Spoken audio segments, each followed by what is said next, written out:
Yes, welcome to the studios of Weekend Deal. It's always a pleasure to have you join us on the show. And yes, we all quest for to have that financial freedom. And we have realized today that doing one job to sustain yourself and your family is not longer enough. And that is why we are pushing for the need to have alternative source of income, and precisely that is what we're going to base our conversations on Weekend Deal today. So it's going to be an interesting package, and you better stay with us.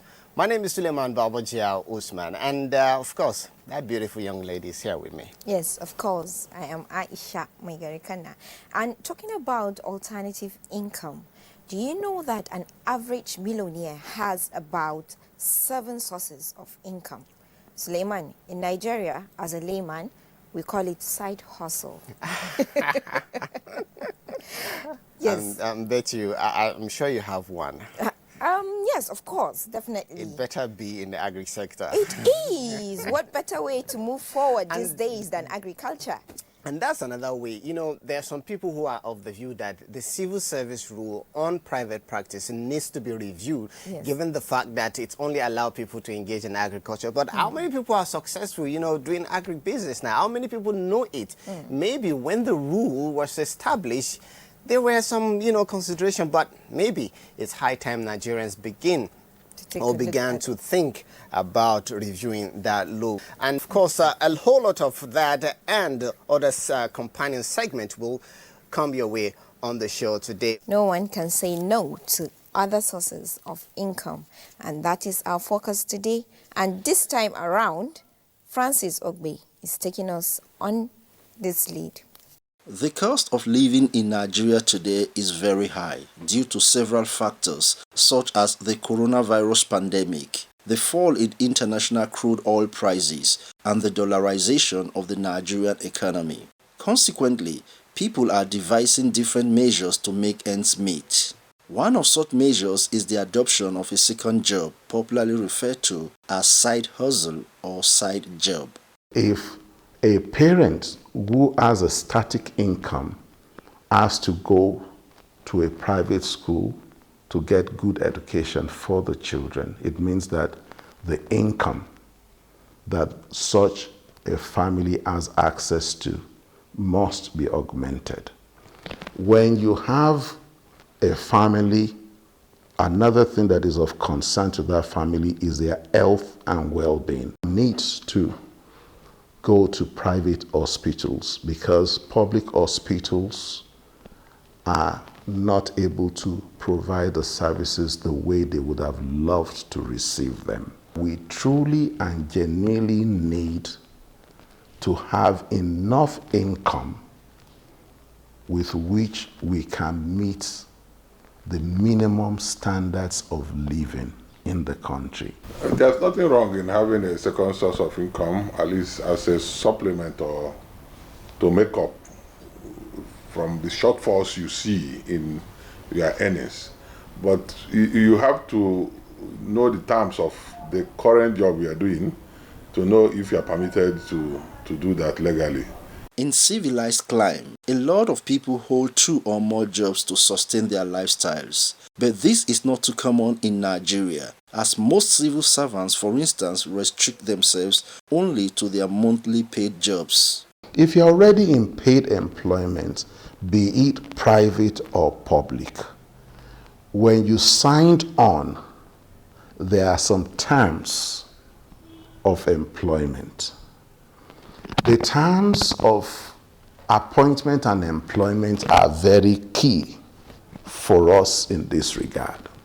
So you must never say you are looking for any income outside that which is permissible. The Nigerian government is not unaware of this, as it has made provision in the Civil Service Act that civil servants can engage in subsistence farming to generate an alternative source of income. When they say agriculture, they know why they are saying it, because the possibility for conflict of interest with civil service work is very limited. When you are a farmer, you produce food, you are feeding the nation, or you are feeding yourself, or you are supplementing your diet with what you get from your farms. That will help you to save the money you would have otherwise used to buy those things. Agriculture is believed to provide you an opportunity for food security, an opportunity for subsistence. You can only fully engage in it outside of your time allotted to the paid employment. To achieve financial freedom, one must have several streams of income. Here are decent alternative sources of income suitable for students, salary earners, and business owners. Though not exhaustive, they include social media management, online and offline tutoring, blogging, rentals, content writing, dealing in real estate, catering, event management, hairdressing, tailoring, cab driving, master of ceremony. You can trade in shares, you can get yourself in bonds, you can get in the stock market. In the stock market, there are a lot of opportunities there. Write books, earn royalties from your books.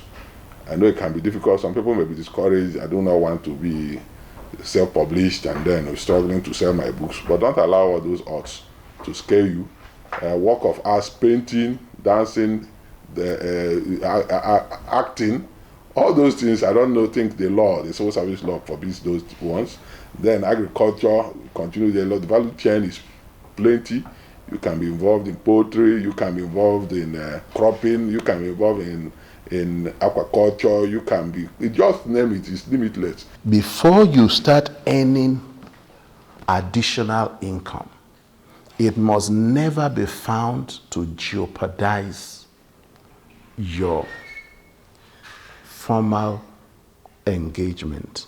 With side hustle, you don't have to worry about when the next salary alert will enter. You don't have to disturb your neighbors and customers in the market because you want to borrow money or buy things on credit. The most important thing you can do is to do buy and selling. Using your e-platforms and facilitating may just be the way to go. And then investing in ensuring that you support the agrarian food security. Don't be dormant, don't be docile. Just think innovatively, think outside the box, but do not steal, because stealing will not help anybody at the end of the day. Our focus on Weekend Deal today will be on alternative source of income. Well, side hustle, very important if you want to attain any level of financial freedom. And for a lot of civil servants, it is alleged that a lot are involved in other, private practice away from the agriculture that is allowed in the Constitution. But the question is it time to actually interrogate or review that civil service rule on private practice? Well, Mr. Bayo Ogori will attempt to do justice to that question. So let's take this report. One of the cardinal rules of survival of tough economic times for the average worker or anyone is never to rely on a single source of income.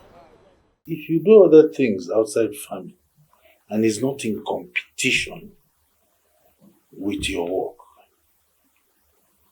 then you actually are not committing an offense.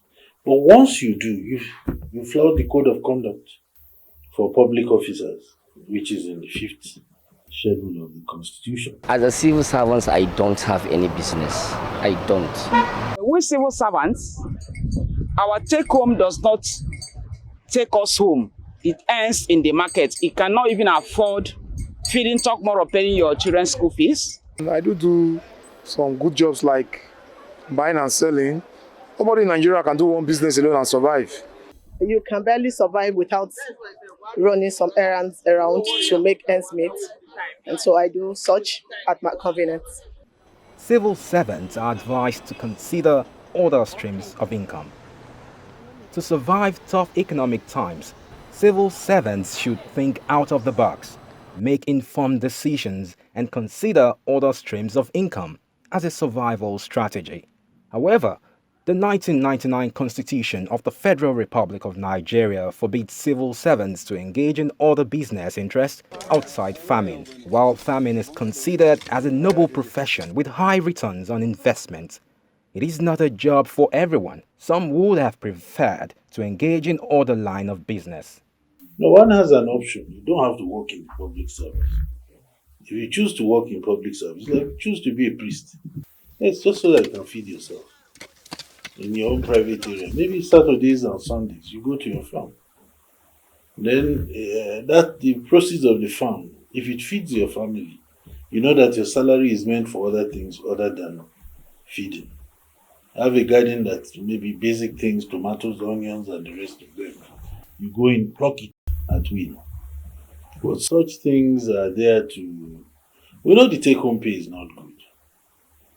We know how people also measures they take to make ends meet. But in most cases, those measures are anti-ethical to the rules that govern the tenure of such a person in office. While farming is considered as a noble profession with high returns on investment, it is not a job for everyone. Some would have preferred to engage in other line of business.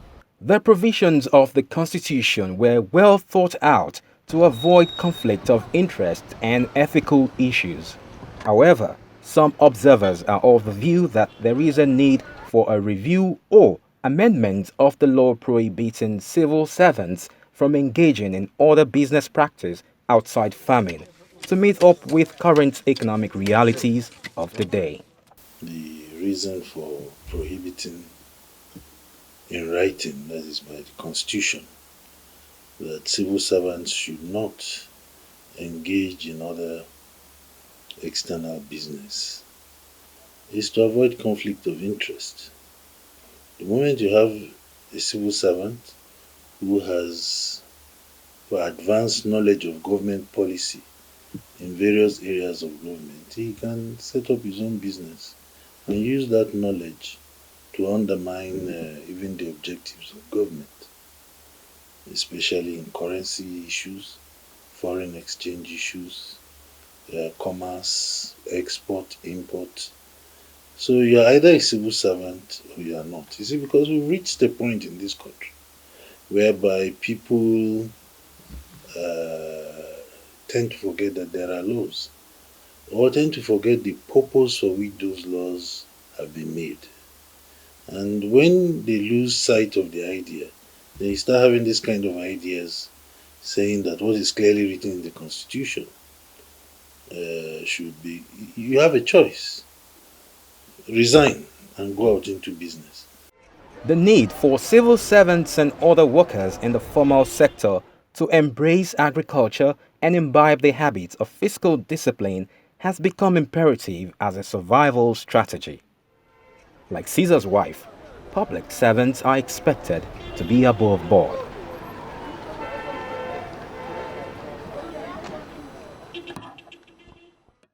Well, I know private practice in the civil service is actually kind of frowned upon.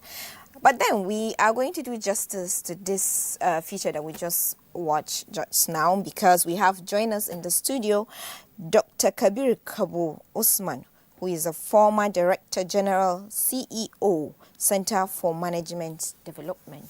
Welcome on the show. Thank you very much, Aisha. Yes. Thank you. So we are talking about alternative income. Yes. Especially in a layman's term, is called side hustle. Yes. Yes. So, and when we look at the civil service, there is a clause there that is stopping civil servants to venture into all other practices. Yes. Do you think that it is time to review this rule on civil servants? Well, certainly that has to be the correct direction to take, as a government that is responsive and proactive, that responds to global best practice.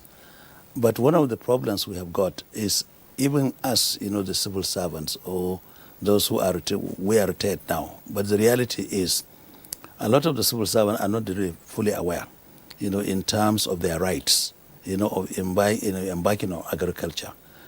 And not only that, and there is a limitation to the understanding of the agriculture itself, because people do not consider the value chain. If you look at the agricultural value chain, you have to first of all look at the journey. You start, actually with a land. Nobody stops you buying a land. Nobody stops you buying a farm. Nobody stops you from investing actually on that land in terms of what you produce. Nobody stops you from producing actually pure water. Nobody stops you from making a contribution. So there are a lot of things that you can do.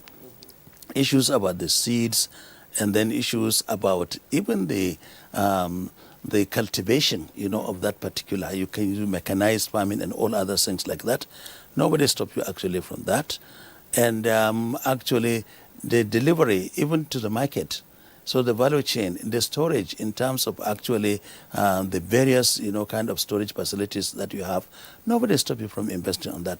Transportation of all these goods and services, to sell them. These are all the agaric value chain. But there is just a limited understanding of civil servants embark on agriculture. So there is need to revisit that and create a sense of awareness in terms of the scope and the opportunity. If you go all over the world, whether it is in the US, whether it is in the UK, the richest people in the world are farmers. So, and you can see the right direction the government has taken in ensuring that we have to diversify, our economy. When you are a civil servant, you are allowed, to embark, on community activities, the social activities that will, create, job opportunities, that will educate people, that will tackle issues, of poverty and all other things. Nobody stopped doing this in the community settings. If you embark on this and there is some element of expenditure, you are supposed to be, funded those kind of expenditure. And what about the networks? We tend to forget about networks. We tend to forget about knowledge capital. We tend to forget, about the fact that we, actually are the custodians of knowledge. Because when you retire as a civil servant, you are a reservoir of knowledge. So how do you disseminate? You have to network. And with this advent of technology, you can easily use your apps, on your telephone.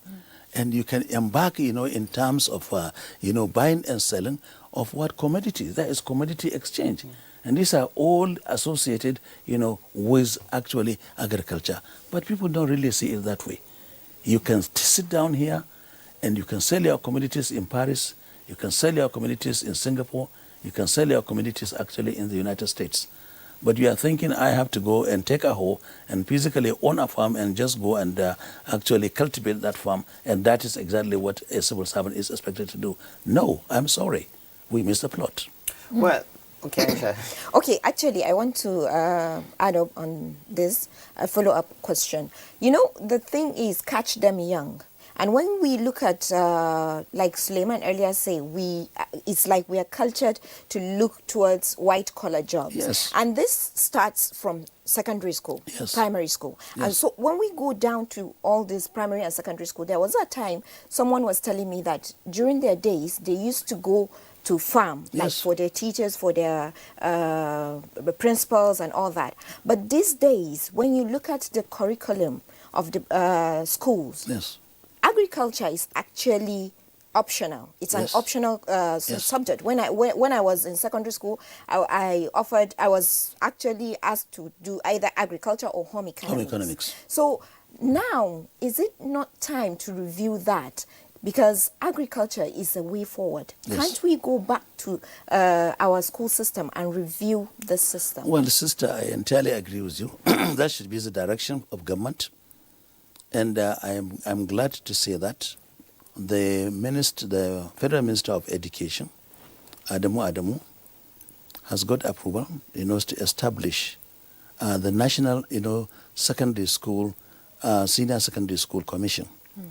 And one of the critical element, of establishing that commission is to create opportunities for people, not just to embark, on academics, if you put it in quote, but skills acquisition and knowledge application. Because I entirely agree with you. I could remember when I was in secondary school, we were going to classes to learn on the artisan's job, the arts, and crafts, and also every one of us own a little bit of farm, and it's been supervised by our head teachers. But we have to go back, actually to basis. At least we have to produce what we consume. So the essence is about consumerism. We are not producing, but you are consuming. So how can you have an economy being successful, while you cannot even produce what actually to eat, as a country? Yes, it's very obvious that we need this alternative, source of income to stay afloat, given the reality of our, economic situation in the country. Now, talk to Nigerians on the need to engage this aspect, that is having alternative source of income, and also encouraging people to go into different kind of jobs, because if people are having different streams of income coming their way, perhaps it will deal with a whole lot of challenges we are faced in the country today. Well, look, my friend, I don't know why you are bringing this argument here, because what's the population of the country? We are a population of about 200 million. How many federal civil servants do we have in the country? They are under 1 million. And how many civil servants do you have in Kano State with a population of 15 to 20 million? There are only 40,000. So if you are talking about it in a nutshell, how many civil servants are you talking about? It's a drop in the ocean. What are the majority doing? Exactly. What are the majority doing? That's the point I'm driving at. We're not just focusing on the civil servants now. So what I'm trying to say to you, you see, a lot of us, 80, 90%, of Nigerians, they are not bound by this rule that the civil servants are bounded by. But we are not doing it. Why are we not doing it? It's because we lost the plot in terms of the content of our curriculum and our emphasis and the skilled manpower that is required to drive the economy of the country. You have just seen that, there is an increase, the growth rate of GDP is 5%. 5.0. Yes. So what does that tell? What does translate? There's an economic activity that is really happening at a particular point of time, which is indicating the economy is recovering. But the economy cannot recover unless we focus on agriculture, unless we focus on manufacturing, unless we focus on industries. So this is exactly what we need.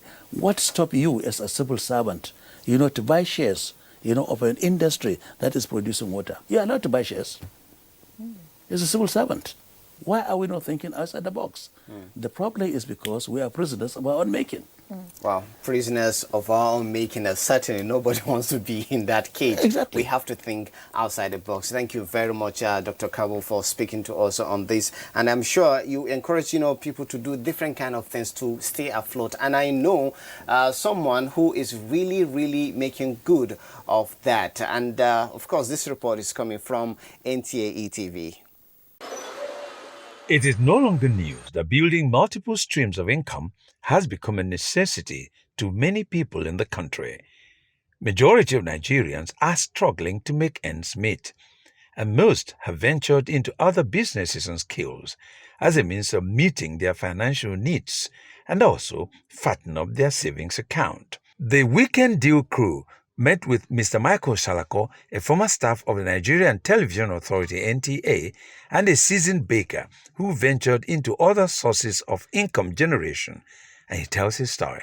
I can say my success story started from NTA because being able to serve my country by being posted to NTA was a success in itself, because it was one of the big organizations that were difficult to be inducted into.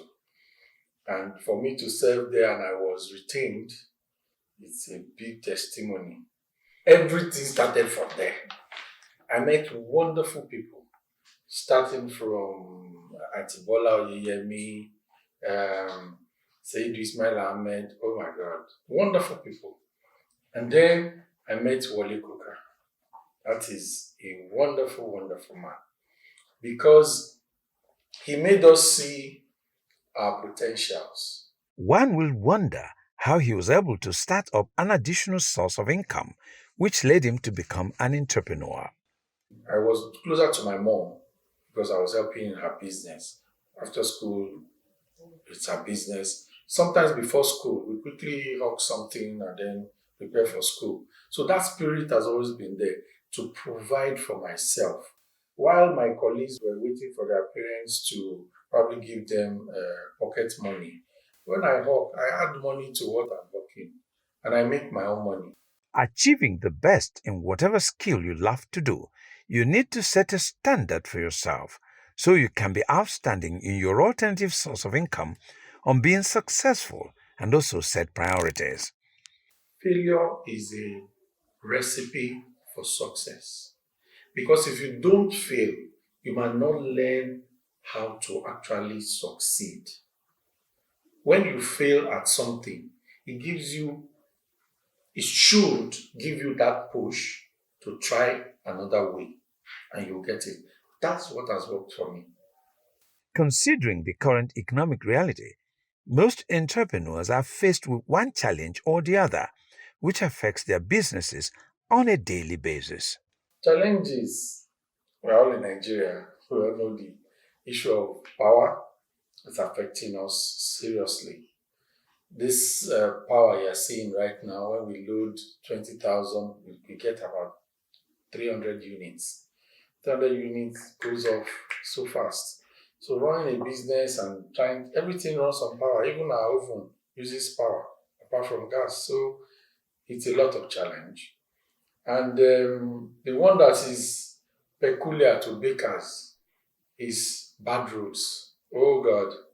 When you want to deliver a cake, especially on those tall wedding cakes, you need to get someone that will hold the cake in the car. You can have multiple streams of income even while being employed. Because at a point you will close from that office and go home.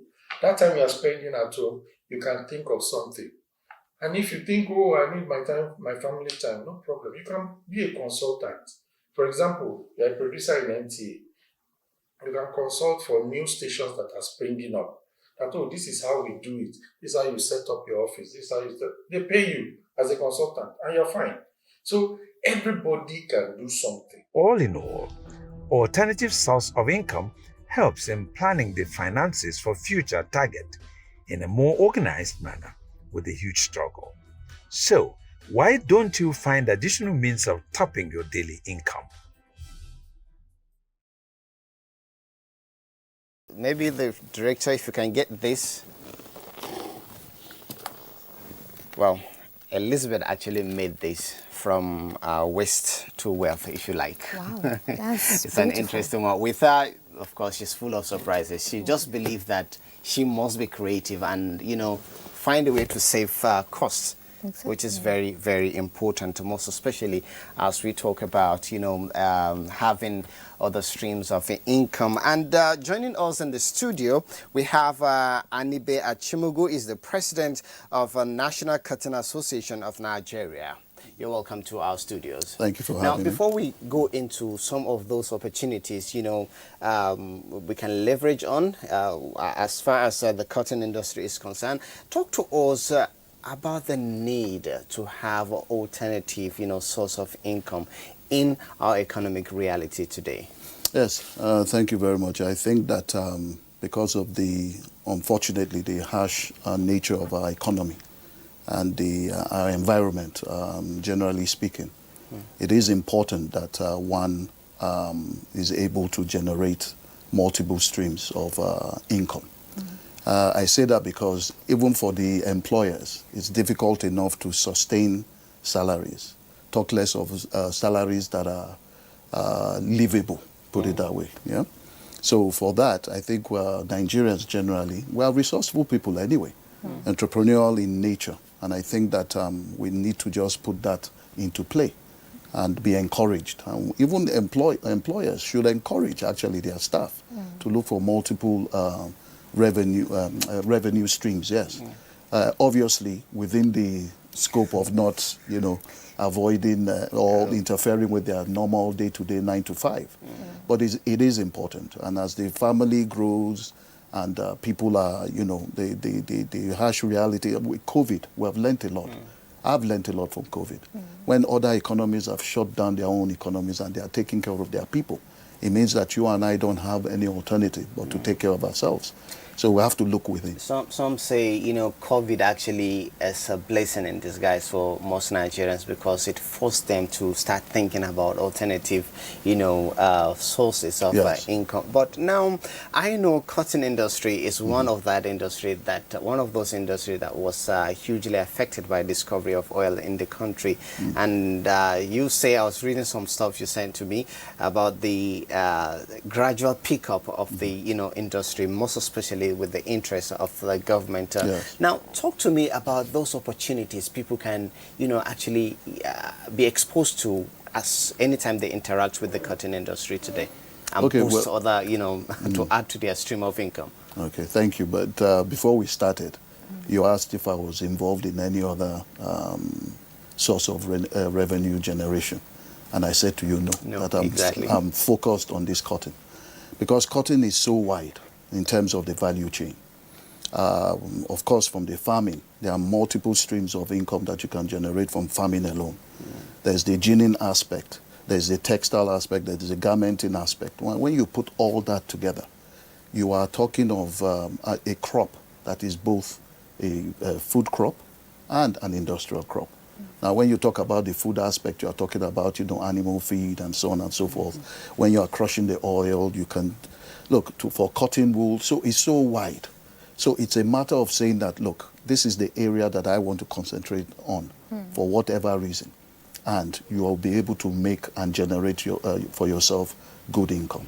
For farmers, what we've experienced so far is that cotton is about the best crop for cash. But talk to me about those quick things that we can do to generate, money from this cotton industry. Maybe civil servants now, what are those easy things I can do? Fantastic. I understand that for the civil servants, they are allowed to participate in agriculture. Okay? So for a civil servant, you come from somewhere, you have a parcel of land, present that parcel of land as a civil servant. Like I said, sorry, I keep going back to this Uncle Bora's program. Yes, sir. You don't require any other thing except that access to that land, whether it belongs to you or not. As long as you have access to that land, you present yourself with your BVN, your phone number, and so on and so forth. Every other thing will be provided for you. So for instance, in the north, let's use the north, the planting window is between June and July. As we speak now, we are expecting harvest in November, first week of November. So that planting window is there. You plant, everything is provided, like I said. If you're a civil servant and you are in Abuja, but you have a parcel of land in Zamfara, for instance, and you have people, at least trustworthy, that can maintain that 1 hectare for you, that's all you need to do. And by November, somebody is telling you, take your money. So that's the quick win as far as I'm concerned. The job creation aspect of it is that even 1 ton of cotton that is produced are just to be able to produce 5 jobs. So for a civil servant, that is where I think, and we're encouraging civil servants, the retired directors, permanent secretaries, whatever. You have parcel of land. Most people have this land just sitting there. Come to us. We will sit with you. We will tell you how to go about it. And that quick win, I tell you, within 6 months, you are already generating. Well, I think I'll have to go back to my grandfather and collect that piece of land that he used to farm cotton, so that I can actually invest in cotton. Yep. Thank you so much for coming on the show. And we have been chatting with Anibe Achimugu, Yes. who is president of National Association of National Curtain Association. We take a quick break now. When we come back, we continue with the program. Don't go anywhere.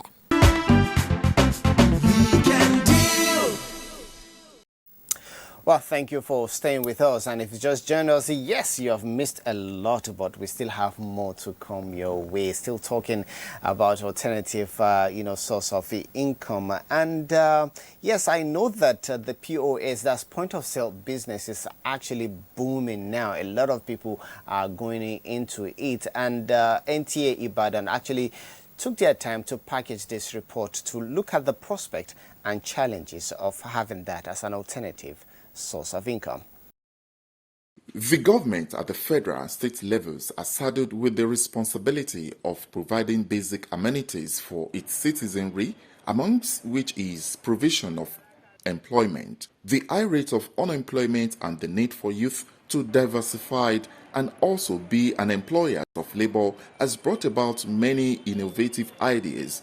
Hence, many have gone into the business of providing funds for people who want to carry out financial transactions but are unable to spend the long time necessary in banks all over the country. The business is known as point of sales, POS.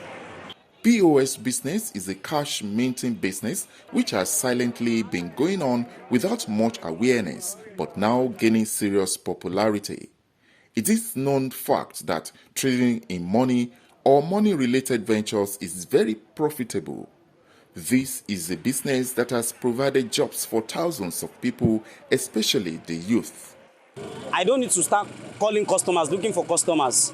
Customers are already there in this business. They might not be all that much, but we have people that at least you can see like 5-10 people per day that ask for, what are you doing? That's a whole lot of things now that is encouraging now in this kind of economic problem we find ourselves in Nigeria. Those challenges that I think we are facing were just the intermediary between the bank and the those that own the POS. Most time we face some challenges in sending messages to them if they are having error in transaction, maybe we are having network problem. So we need to send a message to them. The major challenge that I think we are facing right now is insecurity. I believe right now the whole of most people are just doing these things like POS, just like a side hustle to just survive the harsh economic realities we are faced with as youths. Even if people want to do some other better things, there is no capital. So you source for fund probably 100K from bank and all that, and at the end of the day, one morning you can just see some people come with guns and nobody is checking that. It's just like people are just left to hustle on their own and to make it on their own. The POS business is more profitable in communities with no banks and places where ATM are not enough to serve the financial needs of the communities. Not too lucrative now because we have so many people into it right now. Like myself, this is not the major thing I'm doing. I'm doing so many other things with it because for charges now, what you see is like 18 naira per transaction because we have so many people doing it already. We have people doing 20,000 for 100 naira. Those are, I think, like 5-7 years ago, you can say it's a good bit. But right now, it's just to keep body and soul together. Why do people prefer to patronize this group of people? I don't want to waste my time to going ATM AG. I would rather stay here and use maybe like 2 minutes or 5 minutes less than spend an hour plus at the bank. So, and this charges for bank, they will charge me 65 naira. If I should go there, and here I think as it is there, it is just 25 naira. So I think that is still better. No doubt, the POS business has come to stay. Well, you know, when we talk about alternative source of income, one thing comes to mind: funds. And raising funds can be quite a challenge with people. And of course, we have joined us in the studio of Weekend Deal, Dr. Ghazali Muhammad, who is Senior Special Advisor to the Managing Director, CEO of Nassau Microfinance Bank. Welcome, sir. Good morning, everyone. Yes. We've been talking about alternative means of income for Nigerians especially. And when you look at it, a lot of people are actually delving into farming. And I know for a fact that your organization is actually trying to see that they help Nigerians, especially those that have been affected with COVID-19, small household and small and medium scale enterprises. What brought about this? How are you faring? How are Nigerians receiving this? Okay, good morning, everyone. Let me start by thanking NTA for giving us opportunity to feature in Weekend Deal this day. First and foremost, if you look at the whole concept of access to finance globally, it has been challenged for all the SMEs, agri businesses, and then a lot of central banks all over the country, all over the world rather, they had been making effort to provide a cheaper access to finance for SME and agribusiness. Thank God, Central Bank of Nigeria, under the leadership of Mr. Gordon Emefiele, came up with a lot of intervention. And if you look at some of the interventions or some of the finances, they as far back as 1978. For instance, like Agricultural Credit Guarantee Scheme, which was launched sometime around 1978, where a smallholder farmer or SME or value chain can actually access funds at a cheaper rate by way of getting guarantee from central bank and then using commercial bank, or rather call it deposit money bank, to actualize your dream and then make huge investment in agri value chain. And then one can access up to 500,000, 1 million, 50,000, 100,000, depending on the needs of that particular person. So apart from that, there's also another window for large ticket transaction for agri, like commercial agricultural credit as well, where one can access up to 1 billion, 100 million for those that are into big time farming. So a lot of people find it easy to use CBN intervention to expand their business. Why? Because the rate is always cheaper. There is flexibility in terms of accessing the loan compared to other banks. What I mean by other banks, deposit money bank. If I say deposit money bank, I mean commercial banks. Okay. So if you look at the whole process of CBN intervention or federal government intervention toward reviving agricultural value chain and then SME is quite encouraging.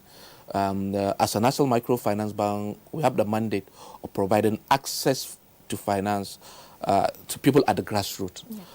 If you look at it, all the loans that NASAL handles, they are basically a cheaper fund that for people at the grassroots to access and then make their business more viable and more robust.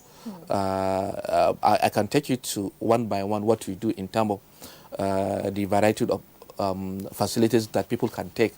Like for instance now, that's what you call Agricultural Business Investment Scheme, which also known as AXMIS. People who are into business, be it SME or agri, can actually access up to 10 million at 7%, at single digit 9% interest. But for now, because of the COVID pandemic, we actually reduce it to 5% as directed by CBN to assist people to maybe take it at a cheaper rate. So if you look at the flexibility in terms of the duration, tenure of the facility is actually up to 7 years. One can spread the payment for the period of 7 months, 7 years, at 9% interest, and then it's also interesting to know that all the CBN intervention has what you call moratorium.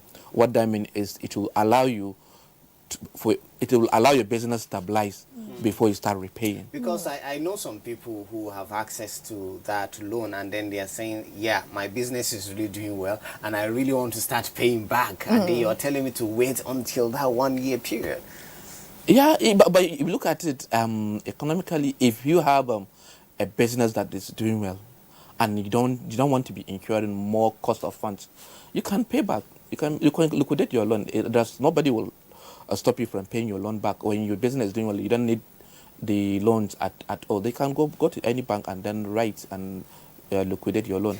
Now, access is very important when, of course, that's what you're doing at your bank, providing easy, or if you like, financial access to allow Nigerians to have, access to finances. Especially people at the grassroots. Exactly. Now, but how easy is this access really? It's very easy. That's why I said from my background discussion, I said most of the intervention, if you look at it, you don't need to pledge any collateral. Or like if you go to other banks, they will start asking you pledge collateral, blah, blah. So ours is like for this 10 million naira on. You can't go to any commercial bank and ask for collateral and ask for that 10 million without asking you to provide collateral. But for us, it's easy. It's as easy as that. Only what you need to follow the requirement, which includes getting a business plan and then certification from our authorized training institute. So when you have that, so you're good to go. Before now, we used to conduct interview, one-on-one interview, to understand what you want to do in terms of business, how your cash flow look like, and then how you intend to pay, whether your business will look better in the future, all this. So now we're trying to shorten the cycle period. We decide to remove the interview part of it, but instead we introduce what we call online assessment. It's just like interview, but it will allow you to do like a kind of assessment, do like kind of online interview instead of physical interview. Well, we'll come back to that and more of it, but let's take this next report put together by Kachi, and then she's looking at the fashion industry. Of course, there's a young lady who is really making good, making good progress as far as alternative source of income is concerned.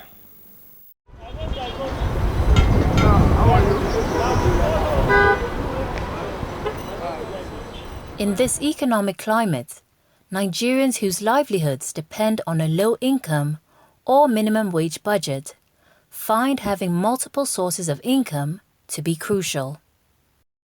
Like many of her peers, Sally Usman had difficulty staying afloat on a single income. She started sewing her own clothes to save money, but soon found it to be a lucrative venture. I love native, and buying material, sewing the clothes is something that is not too it's not too palatable for me, because it's money I'm wasting or spending. So I'm like, okay, let me go into this. Let me just buy my material and think about anything I want to do and just put it into sewing. First, it was just to cut costs for myself. But then as I went on, I was like, I can do this for other people. Then I saw there's actually money in it. Because before I finished university, I actually went to learn Gele. And in school now, most people don't tie Gele. So it was something I just do, like, okay, Sally, please, I'm going for this Thanksgiving in church. Just help me tie this Gele. And it was like that. But I knew some friends that are in school, and they brought their sewing machine to school. And they were making money. So I was like, okay, fine. When I started doing it, I was like, let me just sew for myself. But then I saw her, she was getting customers, she was making money.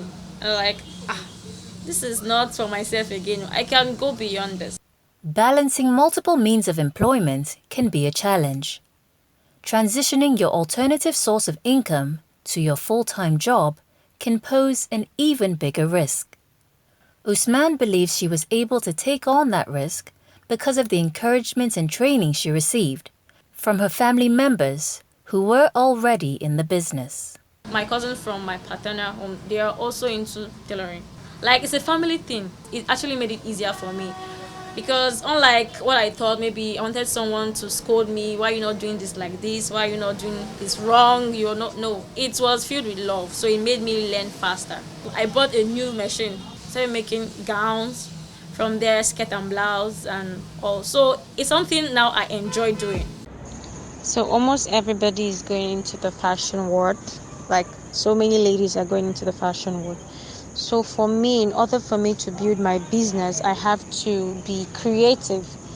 Now, if I begin to produce like different new styles people have not seen before, they don't know, then it improves and grows me more. And then I would also diversify in selling of materials. So when people come into the store and they can find what to get for their own shops, I think that's me growing my fashion line. Statistically, exposing the youth to skill acquisition that can earn them an alternative source of income will reduce youth unemployment and enhance their self-sustenance. Numerous federal government programs exist to equip Nigeria's vulnerable populations with the tools for financial empowerment. The programs often teach skills cutting across a wide array of endeavors, including fashion design. With these skills, they are often able to establish sustainable small businesses and achieve financial stability. Well, it's a good news that federal government is actually putting so many interventions in order to ensure that all small and medium scale enterprises actually thrived. And we're talking about government intervention. We still have our guest here, Dr. Ghazali Mohammed, Senior Special Advisor to the Managing Director, National Microfinance Bank. Talking about this government's intervention. Yeah. What is the good news that these people that want to venture into different sectors of into actually diversifying their own source of income? What is the good news from the federal government then? Okay, thank you for that. Stop. If we look at what CBN is doing generally, there's a lot of intervention. It's just that there's a lack of understanding of what the interventions are all about. But there are quite a number, over 40, close to 40 interventions are out there for people to go and key into anyone that suit their businesses. Like recently, there's one what they call sci-fi. That's creative industry financing initiative. I like the background before this, a lady talking about fashion. Yes. So that intervention is actually targeting at fashion industry, entertainment, filmmaking, and all this. So it would be good if people would be maybe visiting central bank branches to abreast themselves about the available intervention that they can venture into.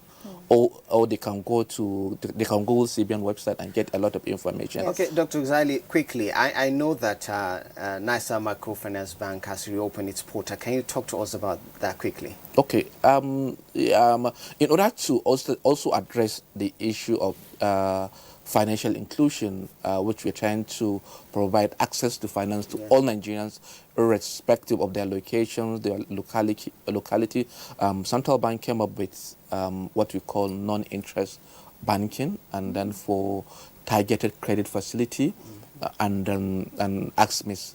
What that means is all Nigerians can freely go to our website and apply, and then the difference between this one and the conventional one, this one is open to all Nigerians, irrespective of your religion, or whether you're Christian or Muslim. You can go out there and apply. You can have access to that kind of funding. The difference between this one and the conventional one is this one is more or less like asset financing. Okay. So instead of the other one you collect cash and then go and do a business. But rather this one is more or less like asset financing or leasing. You identify what you want, that the bank will be involved in profit sharing, a kind of, and so you bring to us invoice for the product that you want us to purchase or procure for you. So we make the payment to the vendor instead of we give you cash. What that means is we're trying to avoid a kind of issue of diversion and all this. So we're not going to give you cash. We buy the goods that you want to use for your business, and then so that's how it works. And it's interest free. Yeah, it's not. That's what we call markup. Me and you, the buyer and seller, will agree. You understand? This is how we're going to charge. Or like conventional one, there is fixed interest that you pay at the end of particular period of time. But this one, me and you will agree.